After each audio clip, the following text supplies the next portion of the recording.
un côté mondial avec des acteurs qui ont plein de raisons et finalement très très différentes parfois d'aller vers du RISC-V qui peuvent être économiques, géopolitiques. Enfin voilà, il y a plein de raisons très, très différentes, ce qui est très intéressant mais qui rend potentiellement, on peut imaginer, compliqué la convergence aussi des intérêts. Donc c'est un peu à double tranchant. Il y a un volume, donc tu as dit effectivement dès le début de la demi-journée qu'il y avait 7 milliards, enfin bon voilà, il y a un volume qui croît toujours, et puis une montée en gamme aussi, on passe des microcontrôleurs assez bas de gamme à des choses un peu plus qualitatives, plus puissantes, parce que tu disais petit à petit on rajoute et ça augmente. On l'a dit aussi, ça cohabite très bien, donc il y a une concurrence, mais en même temps il y a une cohabitation, et aujourd'hui on ne sait pas dire que ça va remplacer à telle date ARM, Intel, ou enfin voilà, ça, on verra plus tard.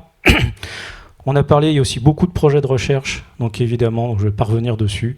Juste ressouligner le fait qu'effectivement, pour la transition post-quantique, à chaque fois qu'il y a un projet sur la transition post-quantique, il y a du hardware avec du RISC-V. Ça, c'est quelque chose quand même qu'on voit assez systématiquement. Et puis redire ce que Eric Salibé avait dit, c'est-à-dire cette vision open source qui est extrêmement importante, qui est très complémentaire finalement du RISC-V, où effectivement on n'est pas obligé de reverser, c'est-à-dire de l'open source avec les bonnes licences, et puis d'élever le niveau petit à petit de cette open source, qui est une manière de travailler ensemble et de rendre les choses disponibles dans la communauté. Voilà, je m'arrête là. Merci. Oui, l'open source, tout à l'heure, il y avait la question de qu'est-ce qui se passe quand j'ai le boot de ma machine, je ne sais plus qui a demandé ça, mais si on fait ça sur du open source hardware, on peut voir ce qui se passe, on peut ouvrir la boîte et voir ce qui se passe. Donc sur les aspects sécurité, c'est extrêmement important. Voilà, et puis si après on veut arriver à un niveau de sécurité et pas savoir, on a la bonne licence pour refaire sur cette base quelque chose où les potentiels pirates ne sauront pas a priori ce qu'on a fait. Donc il y a un équilibre à trouver. D'accord, merci. Je vais passer le micro à la DGE. Donc il y a beaucoup de choses qui se passent au niveau européen notamment, au niveau français aussi, sur tout ce qui est autour des semi-conducteurs, la compétitivité, la souveraineté, etc. Et donc en quoi cette architecture ouverte à nouveau favorise-t-elle, est-ce que pour vous, vous voyez un levier pour favoriser l'innovation, la différenciation des entreprises, etc. Oui, donc il y a peut-être quelques rappels à faire sur ce contexte un peu de financement public. Donc quelques dates, donc le 31 mars 2021, c'est le discours du président Biden aux États-Unis pour appeler à un sursaut américain au niveau des semi-conducteurs. Le 15 septembre de la même année, c'est le discours de la présidente von der Leyen à la Commission pour appeler à globalement la même chose au niveau de l'Europe. Le Congrès américain vote le CHIPS Act en fin juillet 2022. Au niveau de l'Europe, on est allé plutôt assez vite puisque le 8 février 2022, le paquet législatif était sur le bureau du Conseil européen. Il s'est trouvé que le 24 février, la Russie a eu la mauvaise idée d'envahir l'Ukraine et on a pris un an. Donc le CHIPS Act a été voté quasiment un an plus tard, en fin juillet 2023. Les deux, je compare les deux parce que c'est quand même. Alors évidemment, il y a eu en Asie, il y a eu des plans, mais je dirais que l'Asie a des plans de soutien massif du semi-conducteur depuis maintenant, on va dire 20-30 ans, donc c'est pas exceptionnel. Mais on met en regard les deux plans américains et européens. Globalement, ces plans revêtent trois, nous on appelle ça des piliers en Europe, en commençant par la fin, plutôt un pilier de sécurité des approvisionnements et de gestion des crises. Ça, c'est lié très clairement à Covid. Il y a un pilier qui est sur l'augmentation des capacités de production. Donc voilà, c'est les annonces des méga-fabs et de tous les investissements productifs. Et puis il y a un pilier innovation. En Europe et particulièrement en France, le pilier innovation est assez connu. Et donc c'est dans ce cadre-là qu'en effet, entre autres, l'aspect risque 5 est important. Juste pour comparer, donc le plan européen c'est 47 milliards d'euros, le plan américain c'est 53 milliards de dollars. Évidemment, la différence, c'est que les 47 milliards, c'est des crédits qui existaient déjà. Les 53 milliards européens, c'est des nouveaux crédits. Et l'autre point, c'est que l'effet de levier privé aux États-Unis, il est le double de l'effet de levier privé en Europe. C'est-à-dire qu'il y a à peu près 200 milliards qui sont investis aux États-Unis. Il n'y en a que 100 qui sont investis en Europe. Donc la puissance publique fait le travail. Après, il y a une petite différence au niveau de la puissance privée.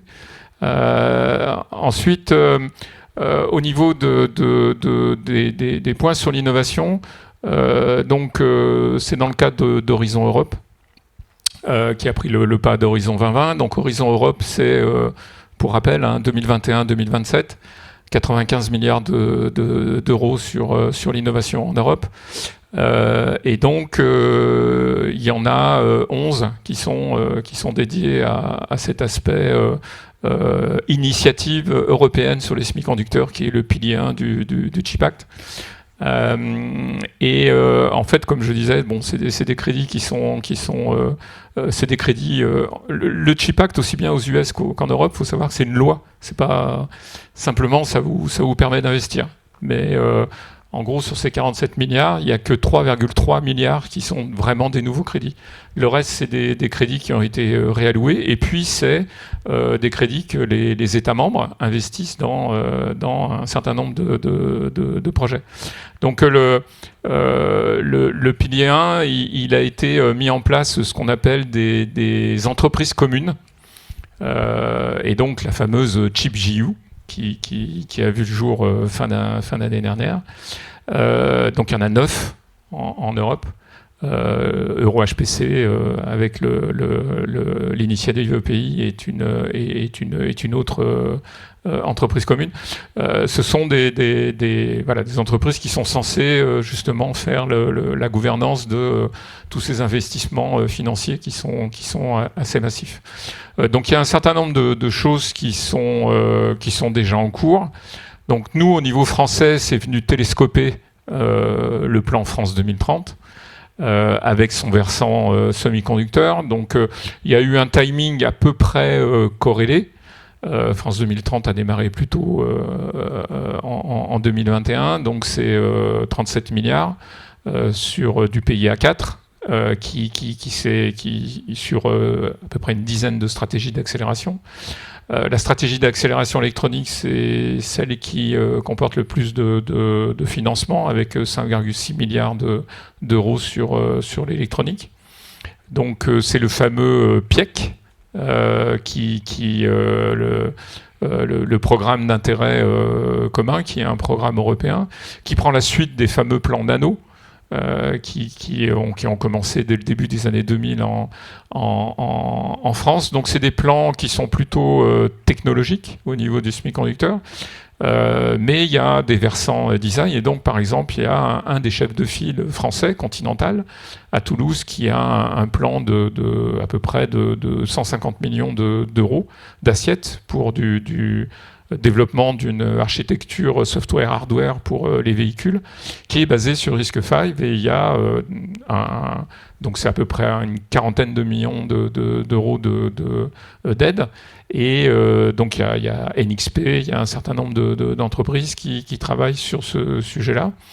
Donc il y a vous avez peut-être entendu parler d'une plateforme de design également qui va être mise en place au niveau européen, des lignes pilotes pour faire en sorte qu'un certain nombre de designs puissent tomber sur des lignes européennes, des centres de compétences qui vont aider également à driver un certain nombre d'entreprises.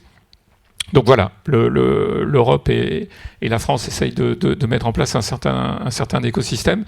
Au niveau des financements des projets, il y a les fameux projets Tristan et Isolde qui ont été en effet financés massivement par la ChipJU.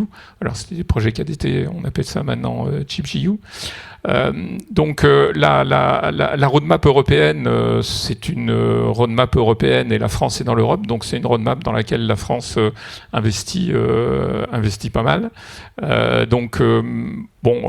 question, est-ce qu'il y a un besoin d'avoir une roadmap française par rapport à une roadmap européenne sur le RISC-V, je dirais qu'aujourd'hui, je pense que cette roadmap européenne, elle suffit à elle-même. On essaye de suivre le mouvement. Je pense que quelque chose qui m'a bien plu cet après-midi, c'est la description des acteurs. Je pense qu'il faut vraiment, en effet, faire la différence entre les pure players, les systémiers et les académiques. Ça, c'est extrêmement important. Faut savoir que le marché du semi-conducteur, c'est pas que les processeurs. En gros, c'est 3 tiers, le marché des semi-conducteurs, 1 tiers mémoire, 1 tiers logique et 1 tiers le reste. En Europe, on est très fort sur le reste et il faut pas oublier le reste parce que c'est un très très gros marché. On a une très grosse legacy en Europe et donc faut pas faut pas les oublier. Les mémoires, c'est un vrai trou. Qu'on n'a pas bouché. Et puis, il reste les processeurs. Donc, sur les processeurs, il y a des choses qui existent, avec un certain nombre encore une fois, de legacy qu'il ne faut pas mettre à la poubelle. Et je pense que le RISC-V, comme d'habitude, ça ne va pas être blanc-noir, ça va être gris. C'est-à-dire que le RISC-V va être bien pour un certain nombre de choses, va être moins bien pour un certain nombre d'autres choses. Je pense qu'on le voit sur un certain nombre de processeurs. Il va rester de la legacy et puis il va y avoir du RISC-V. Peut-être qu'un jour il y aura du full RISC-V et on peut l'imaginer, c'est très clair. Je pense qu'aujourd'hui on a très clairement en France un champion industriel qui se dessine sur le RISC-V et il est largement supporté et financé par l'État français et par l'Europe. Je pense que c'est une vraie locomotive et on en a besoin. Je pense qu'autour, il y a un certain nombre de sociétés qui travaillent sur le sujet et qui essayent de se mettre en route. Il y a évidemment des sociétés européennes, je pense à Codasip, à Semidynamics, à OneChip. Et c'est pas innocent non plus que, par exemple, l'Espagne se mette à fond sur le RISC-V. L'Espagne n'a absolument, quasiment, aucune legacy sur le semi-conducteur. Donc ils vont pas commencer. Et ils commencent à fond sur le RISC-V. Et c'est très très bien, quoi. Et je pense que c'est vraiment on essaye de travailler avec ces personnes. Donc je pense que encore une fois, pour conclure, donc on a un certain nombre de projets également. On a parlé des appels à projets post-quantiques, on a des appels à projets IA embarqués également. Thales a parlé d'IPCube, il y a un certain nombre d'autres projets. Donc je dirais que la plateforme RISC-V est très clairement un support d'innovation, comme peut l'être beaucoup d'autres plateformes. Je pense que l'effort est au niveau aujourd'hui du besoin. Je pense qu'on est ouvert au niveau de l'État à tout projet d'innovation, de rupture porté par RISC-V. Les derniers calls KDT sont extrêmement portés sur ce sujet-là. On supporte un certain nombre de consortiums qui vont déposer des très très gros projets en 2024. Donc je pense que on voit bien ici tout le dynamisme. Donc on l'accompagne. Je pense que vous avez également mis en exergue un certain nombre de challenges et de défis. On n'a peut-être pas beaucoup parlé de la Chine, mais je pense que c'est quand même une menace assez existentielle pour l'écosystème RISC-V aujourd'hui, tel qu'est le lien aujourd'hui de la Chine avec le reste du monde occidental. Ça peut changer par la suite. Hein. Donc voilà, je pense qu'il y a tout un tas de sujets sur lesquels ce sera intéressant de refaire une autre après-midi. Bien, merci. Les processeurs chinois dont on parle, ils sont open source, on peut les récupérer. Ils sont durs à réutiliser. Mais puis il y a peut-être des chevaux de Troie dedans, on ne sait pas. Enfin, bref. Ok, on va... Voilà, exactement. Je vais revenir sur le côté industriel, sur les aspects concurrence, collaboration. Alors, c'est une question intéressante. Je ne sais pas si vous avez des exemples. Les entreprises peuvent à la fois collaborer, se faire concurrence, et bon, ça on sait déjà, mais dans le développement du RISC-V, est-ce qu'il y a des exemples de collaboration réussie ou de tension entre les acteurs de l'industrie? Alors, je pensais peut-être du coup plutôt pour Thales. Alors, on pourrait revenir, hein, juste un petit aparté, je reviens sur la question, c'est sur le financement des projets, c'est l'open source et une méritocratie, ça joue dans les fondations, donc c'est pas un projet qui va régler, c'est une présence en continu. Donc il ne faut pas se dire, j'ai financé un projet et donc ça y est, RISC-V, ça y est, il y a déjà eu un projet de financer, il va falloir se projeter dans le temps sur plusieurs dizaines d'années. Juste un petit point. Et de l'autre côté, on a bien vu qu'il faut être poussé comme ça, mais il faut être tiré aussi dans les marchés, parce que ça nous offre de la souveraineté. Ben, cette souveraineté, il faut la valoriser dans les marchés en entrée. Et c'est vrai aussi pour les académiques comme pour les industriels. Et puis je vais revenir quand même sur la question, pour relier. C'est, oui, ça marche déjà, j'ai envie de dire. Thales est fortement impliqué sur CVA6, mais le High Performance Data Cache, il vient du CEA. Il y a sur CVA6, il y a une start-up allemande qui est Plan V, qui travaille dessus. Il y a Calray qu'on attend. Il y a l'université de Santa Barbara qui a fourni OpenPython pour relier plusieurs CVA6 entre eux, pour faire un interconnect. Et il y a ce qui nous a moi, j'ai trouvé la bonne histoire, la jolie histoire. C'est vraiment tout ce que l'université de Minho a fait. Ils ont fait un énorme travail sur la virtualisation. Il y a vraiment des choses, et ils vont annoncer d'autres choses à venir. Et ça, vraiment, c'est super intéressant. On a cité l'IA, il y a Accelera sur l'IA. Il y a vraiment beaucoup de choses avec GreenWaves en plus qui prend aussi le chemin de l'open source. Donc pas de tension, plutôt des collaborations pour l'instant. Ouais, des jolies histoires. Tant mieux. Alors, dernière partie, on voulait parler un peu des perspectives d'avenir. Et côté SciPearl, comment vous percevez finalement, vous l'avez déjà un peu dit, mais je pense que c'est quand même intéressant de voir si c'est un peu quelque part dans votre roadmap, dans l'évolution à long terme un peu autour de RISC-V. Est-ce que ça fait partie, c'est dans votre viseur ou... Alors oui, ça l'est, ne serait-ce que parce qu'on utilise déjà des composants RISC-V pour les fonctions de contrôle. On a une équipe interne qui s'occupe de design de cœur et qui a RISC-V dans son viseur pour être prêt le moment venu. Pour le futur, en fait, ce qu'on attend de la communauté RISC-V, c'est de se mettre d'accord. C'est de se mettre d'accord sur une liste d'extensions qui correspondent à des features attendues dans le monde du serveur. Je suis parfois assez frappé finalement de la méconnaissance mutuelle du monde de l'embarqué et du serveur. J'ai travaillé dans les deux. J'ai travaillé chez ST, je travaille dans la set-top box, dans les smart cards, et quand je discute avec des gens de Intel, c'est un monde qu'ils ne connaissent pas du tout. Mais à l'inverse, quand je discute avec tous mes collègues européens, parce qu'en fait pratiquement 100% de la population microélectronique européenne fait de l'embarqué, je suis frappé que leur dire, moi j'aurais besoin d'un chip. Les features de base d'un chip, c'est simple, c'est pour un serveur d'entreprise. Donc j'ai besoin de quoi? D'un hyperviseur. Donc j'ai besoin d'hyperviseurs hardware, des tables de page de plusieurs niveaux, tous les trappes hardware qui vont bien pour virtualiser tout ce qui peut être virtualisé. Donc s'il y a une initiative, c'est bien, il faut qu'elle soit complète et il faut qu'elle soit unique. Il n'en faut pas deux, il en faut une. Ensuite, j'ai besoin que sur cet hyperviseur, je puisse poser des machines virtuelles Windows pour les serveurs d'entreprise, Exchange, Active Directory, et à côté des machines virtuelles Linux pour les databases, les web servers, des choses comme ça. Donc j'ai besoin de tout software. Et si je fais du web server, on parlait beaucoup de cryptographie. Mais est-ce que vous vous intéressez à la cryptographie en mode serveur? En quoi est-ce que c'est différent? c'est fondamentalement différent dans le jeu d'instruction et dans l'arithmétique à implémenter. Pour une raison toute simple. J'ai découvert, pratiquement par accident, qu'il n'y avait pas de retenue sur les opérations arithmétiques de RISC-V. Comment on fait? Comment on implémente de l'arithmétique sur des grands nombres en RISC-V? On l'implémente en faisant 2 fois les calculs.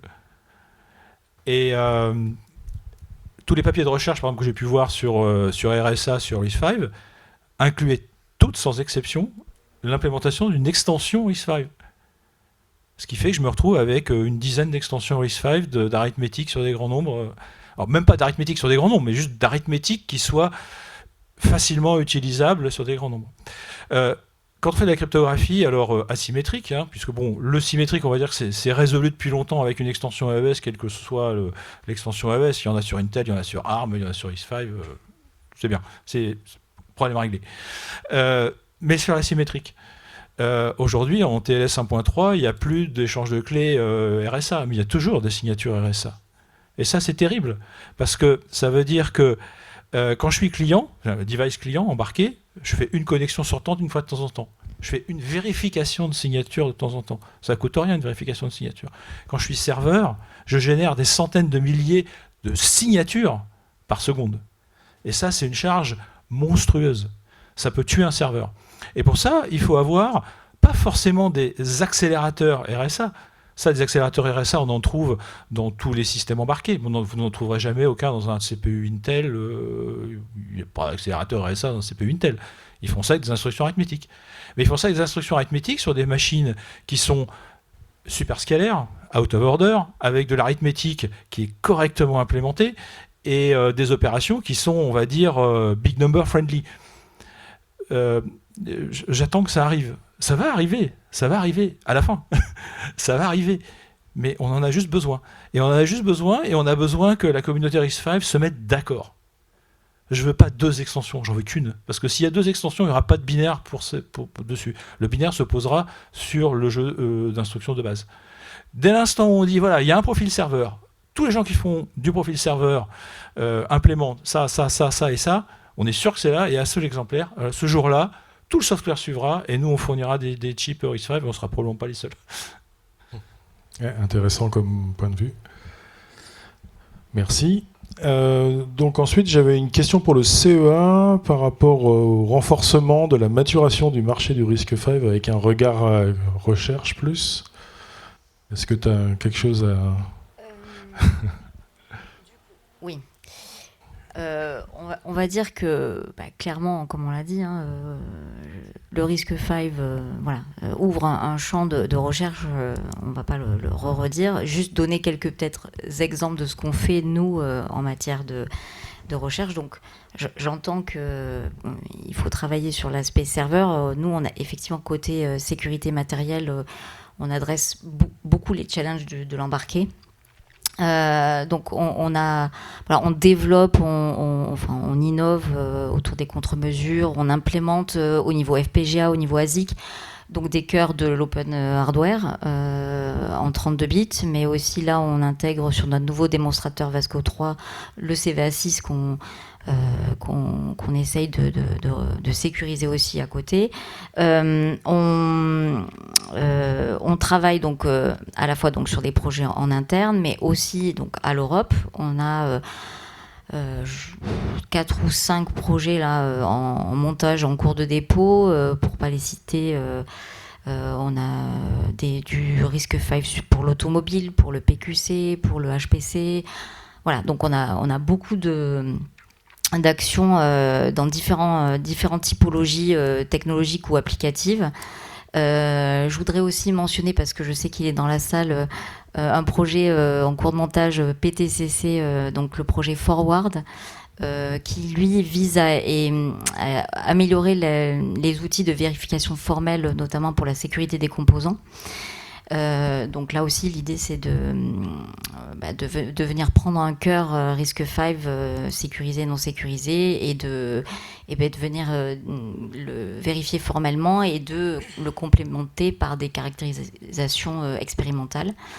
Voilà, donc ça aussi, c'est un projet qui nous tient à cœur, et j'espère qu'effectivement, il aboutira.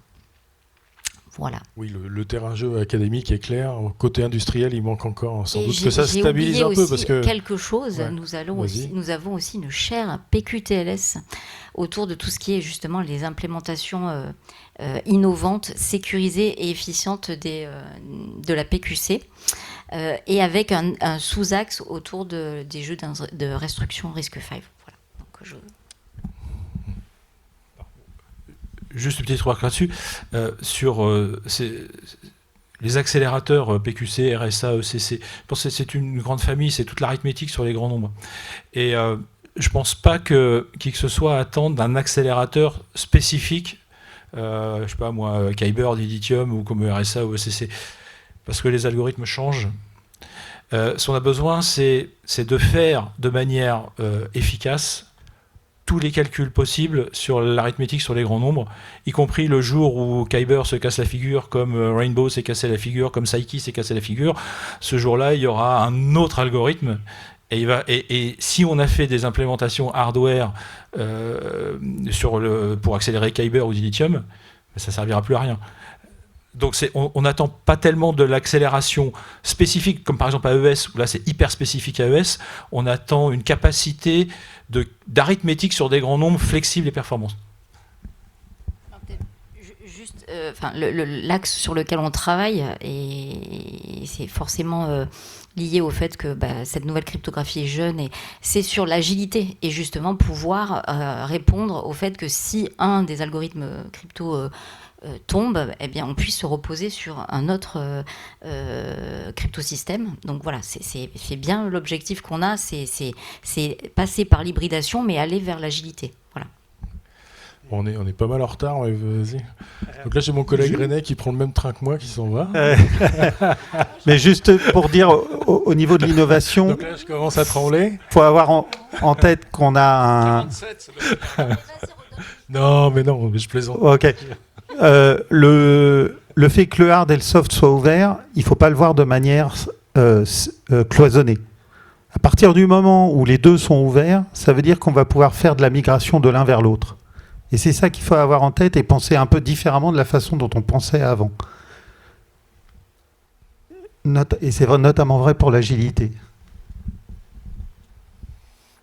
Non, mais je suis entièrement d'accord et j'ai aussi bien apprécié je pense que tout ce qui est HPC génère des contraintes on est plus issus tous du monde de l'embarqué, ou la plupart.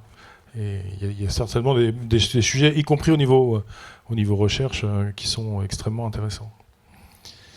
Donc là, j'avais une dernière question. J'ai une dernière question pour... Non, pas pour toi, pour Lancy. C'était pour conclure un peu sur quelles conclusions aujourd'hui, mais c'est surtout quelle action, stratégie de soutien pour la suite vous voyez en termes de levier de maturité. Si on revient sur la sécurité aussi, quand même. Oui. Donc déjà, on a un travail de veille très actif qui continue. On a vu que le secteur dynamique, donc faut qu'on se maintienne à flot sur ce sujet-là. Après. Nous, on a du travail en interne pour vraiment définir ce à quoi on veut arriver, qu'on trouve ensuite en bonne intelligence et coordination avec les autres acteurs institutionnels, donc, dont des GE, mais pas que. Voilà, quel levier on va activer. Donc, Eric en avait listé tout à l'heure quelques-uns. Donc, il y a forcément, évidemment, la stratégie nationale. Il y a le NCC, on a la chance de l'opérer aussi pour aussi discuter au niveau européen avec un réseau, donc ça c'est important. Il y a tous les partenariats, là aussi il y avait une planche d'Eric sur le sujet, donc des gens avec qui potentiellement on va travailler. Et moi juste le mot de la fin, c'est on l'a compris, on a besoin de gens qui soient actifs pour faire avancer le sujet. Il y a plusieurs manières de faire ça. Donc même si on veut attendre d'avoir un standard, ce que je respecte complètement, ces demi-journées et ces discussions, elles sont utiles parce que la stratégie nationale, la définition des futurs appels à projets, c'est aussi nous qui la faisons et c'est ces discussions qui viennent les nourrir. Donc c'est absolument primordial que nous, côté pouvoir public, on soit bien au courant des problématiques parce qu'on travaille au quotidien pour dégager des leviers pour... supporter une partie du risque, de l'effort que vous faites en R&D pour avancer aussi dans les directions pour que ça aboutisse le plus vite possible. Donc voilà, il faut continuer à discuter lors de ces événements où vous venez nous voir. Voilà, enfin bon, c'est aussi une manière très importante de faire avancer le sujet. Voilà pour ma conclusion. Merci.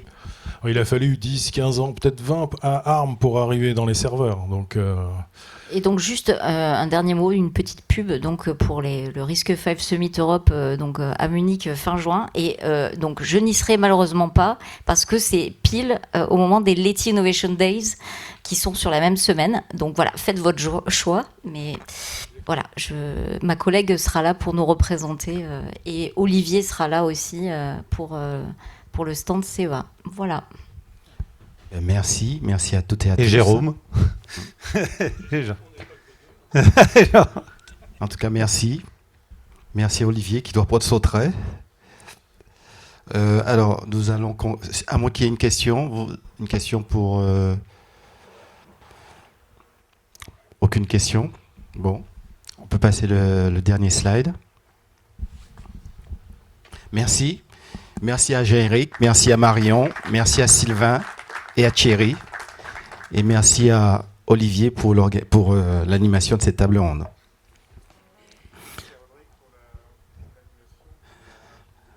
Alors, juste pour vous dire, donc, au niveau du PTCC, merci Olivier. Au niveau du PTCC, donc, nous avons, je vous ai mis les 3 prochains événements que nous allons organiser. Donc, le 30 mai, je peux dire un petit mot sur l'événement du 30 mai. Oui, c'est un événement de présentation de l'offre de services du Lab Cyber pour les startups et les porteurs de projets cybersécurité, mais aussi des boîtes de l'IoT qui voudraient mieux sécuriser leurs produits. C'est ici, au 3e étage, au Lab Cyber du PTCC. Michel va nous parler de la conférence Software Heritage. Oui, alors je peux vous parler de SWHSec Conference. Donc ça, c'est un espèce d'état de l'art sur les technologies, enfin les domaines scientifiques, disons, qui sont impliqués dans ce premier projet qui a été validé dans le cadre du PTCC, qui s'appelle Software Heritage Security. Donc il s'agit d'utiliser la base logiciel Software Heritage, que vous connaissez probablement, qui est une base qui est énorme, donc de l'utiliser et d'essayer de comprendre comment elle peut aider à identifier, tracer des failles, détecter, réparer des failles dans cette base qui contient du logiciel open source. Donc cet événement du 6 juin, qui aura lieu ici à l'auditorium, alors je ne sais pas précisément à quelle heure, c'est un événement dans lequel vous seront présentés des états de l'art sur interprétation abstraite, sur Software Heritage elle-même. Donc c'est scientifiquement très intéressant. Donc voilà, bienvenue à tous. Vous avez toutes les informations sur le site internet ptcc.fr. Et le dernier événement, ce sera sécurité numérique à l'ère du quantique, opportunités et défis. Donc nous allons faire venir les coordinateurs de la stratégie nationale côté quantique et cybersécurité, et aussi une intervention, je pense, avec le CNRS et l'ANSSI qui sont assez présents dans cet événement. Voilà. Donc je vous invite à regarder toutes ces informations sur notre site ptcc.fr dans la rubrique animation scientifique. Voilà. Alors je vais quand même demander à l'ensemble des intervenants, et de toute façon on a tous vos mails. Voilà. Merci à toutes et à tous. Merci.